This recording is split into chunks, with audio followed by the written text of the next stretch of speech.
Huwag pong ipagkamali na mababa ang pagtingin namin sa ating Panginoong Kristo kung sinasabi ba namin at pinaninindiganan man namin na ang ating Panginoong Kristo ay tao sa likas niyang kalagay. Pinuspos po ng mga katangian ng ating Panginoong Diyos ang ating Panginoong Kristo. Kaya nga po dun sa unang Timoteo 2:5, niliwanag ang ating Panginoong Kristo ang nag-iisang tagapamagitan ng mga tao sa ating Panginoong Diyos.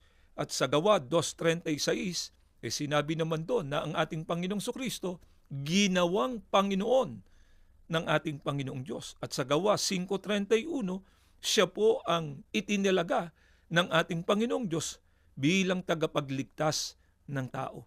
At dito po sa Pilipos 2:9 hanggang 11, sinasabi doon na siya'y pinadakila ng ating Panginoong Diyos at ipinag-utos ng ating Panginoong Diyos na ang ating Panginoong Kristo ay dapat nasambahin. Lahat po ng mga katangiang ito na binanggit po namin sa inyo ay kinikilala at sinasampalatayanan namin ng mga kaanib sa Iglesia ni Kristo.